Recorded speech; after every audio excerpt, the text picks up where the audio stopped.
Bihar assembly इंतखाबात की गहमागहमी में कई अरकान असेंबली का टिकट कट गया। इनमें आरजेडी के नेमतुल्लाह भी हैं। उन्होंने न्यूज़ 18 से इस सिलसिले में खास बातचीत की।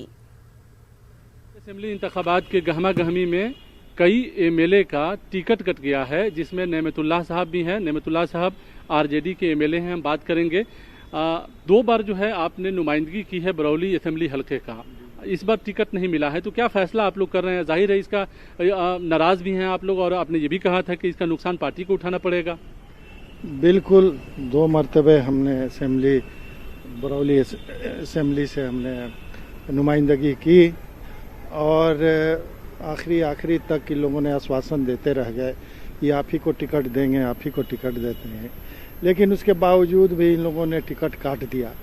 अब इन लोगों के टिकट देने का क्या पैमाना है, ये तो अब दुनिया जान रही है, जग जाहिर है कि रेपिस्ट के पत्नियों को टिकट दिया जा रहा है, जो क्रिमिनल्स हैं उनको टिकट दिया जा रहा है। क्योंकि जाहिर है आप अंदर की तमाम मामलात को जानते हैं। ये अक्सर दावा किया जाता है कि पार्टी जो है अक़लियतों के हवाले से काफ़ी काम करती है, अक़लियतों को टिकट देती है, फिर जो बड़े लीडर हैं अक़लियतों के उनको टिकट नहीं दिया जाना अपने आप में क्या सवाल खड़ा करता है? अक़लियत को ये लोग पद पर कतर के रखते हैं।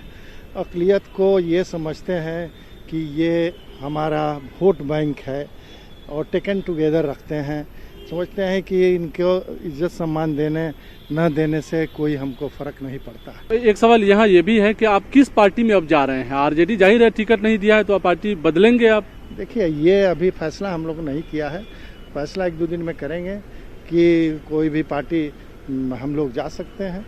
ऐसी बात नहीं है कि यहाँ बंधुआ मजदूर रह के कहीं एक जगह हम लोग पड़े रहें और जो उनको मन में हो करने देंगे। इसका तो हम लोग खुलेआम मंच पर विरोध करेंगे कि जिस तरह से ये कर रहे हैं, ये लोग हाशिए पर रख रहे हैं, बलात्कारियों को टिकट दे रहे हैं, शरीफ क्रिमिनल्स को टिकट दे रहे हैं, और जो अच्छे लोग हैं और जो अक़लियत को की आवाज़ सदन से लेके सड़क तक उठाते हैं, तो उस लोगों का ये टिकट काट देते हैं, तो वो जनता बर्दाश्त नहीं करेगी। चलिए, बहुत शुक्रिया न्यूज़ 18 से बात करने का। तो जनता बर्दाश्त नहीं करेगी, जाहिर है।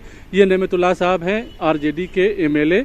टिकट नहीं मिला, जाहिर है नीतीश कुमार की तारीफ कर रहे हैं। ये कहा जा सकता है कि आने वाले दिनों में जेडीयू को ज्वाइन कर सकते हैं, लेकिन एक बड़ा इल्जाम इन्होंने ये भी लगाया है कि अक़लियतों की बात आरजेडी करती है, अक़लियती लीडरों को सम्मान नहीं दिया जाता है, इज्जत नहीं दिया जाता है, उन्हें इंसाफ नहीं दिया जाता है। तो अपने आप में ही ये एक बड़ा सवाल है, आरजेडी के ऊपर ये बड़ा सवाल खड़ा किया है। इन्होंने ये भी कहा है कि इस इंतखाबात में आरजेडी को इसका नुकसान उठाना पड़ सकता है, खासतौर से ऐसे में जब बड़े लीडरों को आरजेडी नज़रअंदाज कर रही है। कैमरामैन सुबोध कुमार के साथ महफूज आलम, न्यूज़ 18 पटना।